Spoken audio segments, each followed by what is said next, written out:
CM पद के लिए नीतीश कुमार ने शपथ ले लिया है। और अधिक जानकारी के लिए हमारे साथ हमारे editor in chief Gangesh Gunjan ji जुड़ चुके हैं।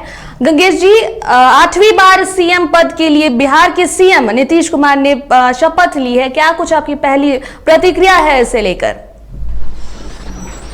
देखिए, ये लगता जरूर है कि सीएम पद की शपथ ली है नीतीश कुमार ने, लेकिन उनके जो एम्बिशन है वो बहुत बड़े हैं।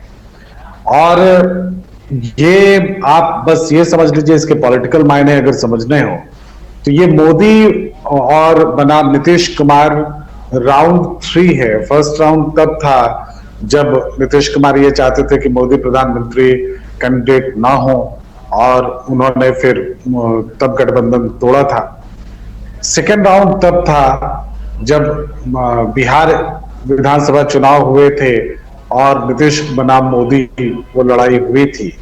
तब नीतीश कुमार जीत गए थे, आरजेडी और नीतीश कुमार की पार्टी जीती, जेडीयू जीती, और उसमें बीजेपी को करारी हार का सामना करना पड़ा था। लेकिन उसके बाद फिर वो साथ आ गए बीजेपी के। तब तक उन्हें ये लग रहा था कि शायद कुछ दूसरा विकल्प बचा नहीं है पॉलिटिकली उनके पास। और सबसे बड़ी बात है, मैं शुरू से कहता हूं कि नीतीश कुमार हमेशा किसी पार्टी को राइड करना पसंद करते हैं, कोई ऐसी पार्टी के ऊपर राइड करते हैं जिसकी लोकप्रियता ज्यादा हो।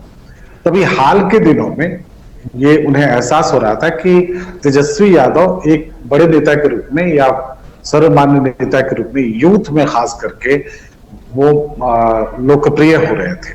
तो उन्हें लगा कि ये सही समय है कि अब आरजेडी पर पार्टी को राइड किया जाए और वो फिर सत्ता तक पहुंचे। लेकिन इस बार उनका एम्बिशन सिर्फ ये नहीं लगता है कि वो सीएम पद पर बन रहे हैं, क्योंकि अभी कुछ दिनों पहले भी उन्होंने इस बात के संकेत दिए थे कि सिर्फ सीएम पद पटना में ही रहना शायद उनका आखिरी लक्ष्य नहीं है। इस तरह के संकेत उभर कर आए थे। तो अब ये एक इंपॉर्टेंट बात अभी है कि सिर्फ यहीं तक रुकना चाहते हैं नीतीश कुमार, या वो चाहते हैं कि वो पीएम की कुर्सी पर उनकी नजर है। ये सबसे अहम बात है। और उन्हें लगता है, देखिए एक बात तो साफ है कि बिहार से बीजेपी की सत्ता चली गई तो पूर्वी भारत से पूरी तरह से सफाया हो गया बीजेपी का। अब यहां पर उनकी एक भी सरकार नहीं है। अलग बात है कि वो जहां भी हैं उनकी सीट्स कंफर्टेबल हैं, लेकिन वो सत्ता में नहीं है। ये बहुत अहम बात है। तो पूर्वी भारत से अगर पूरी तरह से सफाया हो गया है तो आगे चलकर ये किस रूप में टर्न होगा। और अभी सब जानते हैं कि कोरोना और जो युद्ध वगैरह चल रहे हैं, इसकी वजह से जो महंगाई और जो असुविधाजनक परिस्थितियां पैदा हुई हैं, इससे सरकार, केंद्र सरकार के विरुद्ध नाराजगी है। तो एक एंटी इनकम्बेंसी फैक्टर केंद्र को लेकर है, और इधर राज्य में नीतीश कुमार के प्रति एंटी इनकम्बेंसी फैक्टर था, जो कि बिहार में एक तरह से डबल हो रहा था। तो नीतीश कुमार ने उसको, एक तो जो केंद्र की एंटी इनकम्बेंसी फैक्टर है उससे छुटकारा पा लिया, और वो आरजेडी के साथ है। तो आरजेडी के पास वो सारा मसला रहेगा। वो जो एंटी इनकम्बेंसी वाला फैक्टर है वो आरजेडी को भी नुकसान करेगा, और अगर जेडीयू को नुकसान करेगा तो करेगा, नहीं तो आरजेडी के साथ जुड़ जाने से एक नई जो ताजगी है उस गठबंधन में है, तो इसका एक फायदा भी मिल सकता है।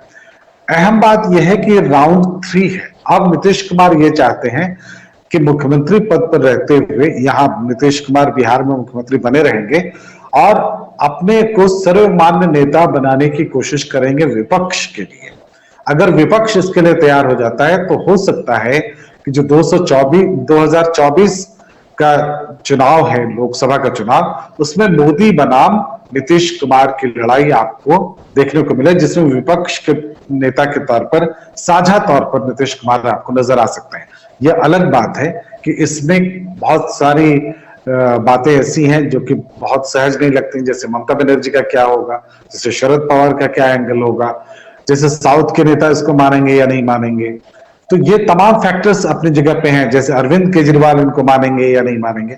लेकिन इतना तो तय है कि अगर मोदी को हराने की बात होगी, मोदी को हटाने की बात होगी, तो तमाम विपक्ष एकजुट हो जाएगा और उस समय वो किसी को भी नेता बनाने पर बाध्य होगा या किसी के भी नेतृत्व में सरकार बनाने की स्थिति में अपने आप को पाएगा।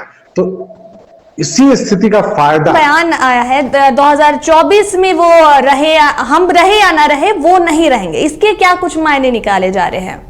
एग्जैक्ट वो वर्जन नहीं है, लेकिन हम फिर भी जो उनके कहने का मतलब है कि 2024 तक वो रहेंगे या नहीं वो कंफर्म नहीं है, मतलब बीजेपी रहेगी या नहीं रहेगी वहां पर, वो से उनका मतलब मोदी की तरफ था। तो आज जबकि उन्होंने शपथ ग्रहण किया है, मुख्यमंत्री के बतौर शपथ ली है उन्होंने, तो आज ही उन्होंने मोदी की तरफ इशारा क्यों किया? ये अपने आप में बड़ा संकेत है, ये बताता है कि वो चाहते क्या है, उनका लक्ष्य कहाँ है। तो अभी ये बहुत इंटरेस्टिंग फेज होगा, ये देखना होगा कि बिहार में इसका क्या इम्पैक्ट आता है। लेकिन जो दो बातें बहुत स्पष्ट हैं वो ये कि इसी तरह की एक कोशिश जब पिछले चुनाव में हुई थी, मतलब इस लोकसभा चुनाव से पहले वाले लोकसभा चुनाव में नीतीश जब अलग हुए थे, तो बीजेपी के पक्ष में सारी चीजें चली गई थी, जिस तरह से नीतीश ने साथ छोड़ा था उसको लेकर, और बड़ी जीत हासिल हुई थी लोकसभा चुनाव में बीजेपी को। तो ये एक स्थिति तब बनी थी, लेकिन ये इंपॉर्टेंट है कि ये सारी बातें तब तुरंत का फैसला था, तुरंत का रिएक्शन था, लेकिन समय अभी बहुत है, इनके पास अभी 2 साल का समय है। 2 साल में अगर ये नई सरकार अच्छा काम करती है